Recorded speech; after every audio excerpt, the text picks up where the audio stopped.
Hi there, Alberto Savoia here, and welcome to another episode of Data Beats Opinion, a series of videos based on my book, The Right It, Why So Many Ideas Fail and How to Make Sure Yours Succeed. Today, I'm going to teach you how to redact a business plan. Now, a lot of people are talking about redacting all kinds of documents these days. I assure you, this is not a political presentation. It's very much a business, a practical situation. Here's the thing. Most business plans contain mostly BS. And I'm going to teach you how to read it and show you my technique for redacting a business plan. So what you're left with at the end is things that you can actually depend upon. So I'm going to use several markers. So the first marker is a red marker, and I use this to eliminate and kind of erase everything that is opinions or beliefs. So if all you have is a business idea and you tell to people what they think of it and they come back and tell you, well, that's a great idea or a bad idea, but usually in business plan, you filter out the people that tell you it's a bad idea. So you only collect the good ideas. So typically when you get opinions and beliefs, they're stated in the form of, we believe that this amazing thing will happen, or we believe that we're going to build this amazing company. So there is a lot of that in a typical business plan. So you take it and you just redact it. Every time you hear something that is unsubstantiated, some hearsay, you completely remove it. By the way, remember, this includes anything that doesn't have skin in the game. Watch my previous video. What I mean by skin in the game, if people just tell you, yes, it's a good idea, or it's a bad idea, or they tell you, I would buy, without giving you a skin in the game, without giving you a commitment, that does not count as data. So you redact all those other things, mark them red. Next marker is a black one. With a black marker, you eliminate OPD. What does OPD stands for? It's other people's data. So a lot of people in a business plan, they include information about other companies or maybe the industry in general. So for example, they can say, company A did $20 million last year or $200 million, and we plan to compete with them and surpass their sales, right? So that's other people's data. Just because they were able to make $20 or $200 million doesn't mean that you will be able to. And probably the most egregious form of OPD, the exaggeration, is whenever you see in a business plan, our market, we are entering a market that's $30 billion, and if we even capture 0.1% of this market, we're going to be this huge company. That's a dead giveaway, right? That's even worse than other people's data.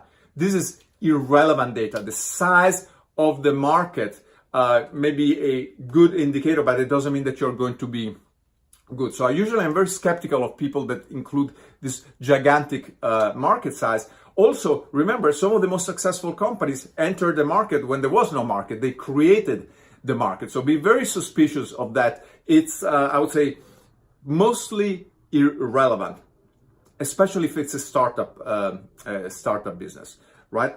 So you eliminate that. Next one, the blue market for blue sky thinking. What is blue sky thinking?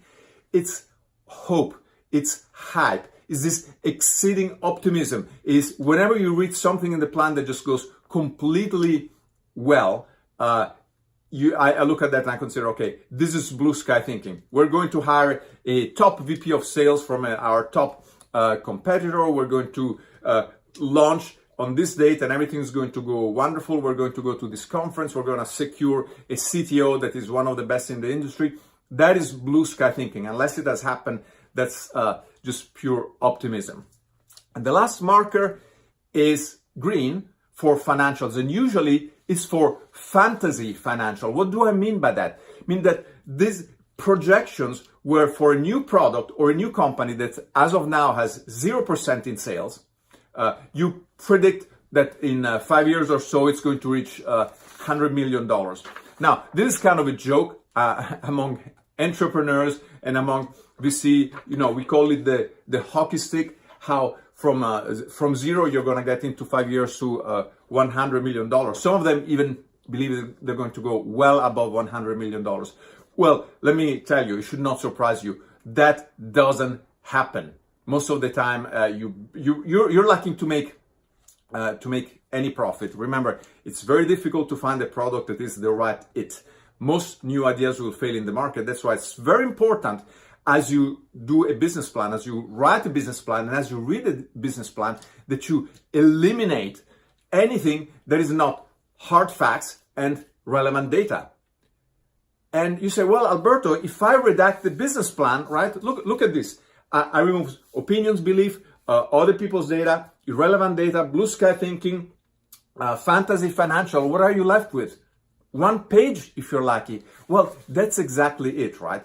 By the way, if you've been in business for 30 years and your business plan is how you're going to expand your current line of products that you've been working on for a long time. So you have real data, not other people's data, your own data that you've been selling this widget for 5 years. So you have a good understanding of how the market responds. Then in that case, it makes sense to do a business plan, right? When you understand your cost of goods sold based on your own historical data, when you have your past trends of how things are progressing, you can then write a business plan. But if you're a startup or you're a new product where you've sold absolutely nothing, right? You're just into virgin territory as far as you're concerned. That's when a business plan doesn't really make that much sense, especially those fantasy 5-year projections. So if you're not going to write a business plan, what can you write? Right? What it makes sense? What can you have in a business plan for a startup or for a product that the market has never seen before? Well, we're going to cover that in the next video. In the meantime, remember, do not get fooled by a fancy business plan with fancy graphics and this beautiful spreadsheet. Take your markers, redact anything that is opinion, anything that is belief, other people's data, irrelevant data, any blue sky thinking, any hope, hype, opinions, and of course, those 5-year fantasy financial when you haven't even sold the first product, those should go away. I hope this was useful. If you like these videos, please subscribe and make sure to check out my book if you haven't already. I'm going to teach you how to eliminate all of this irrelevant information and harmful information so you can avoid jumping into the trap and failing with your ideas. Thank you so much. Hope to see you soon and best wishes in the meantime.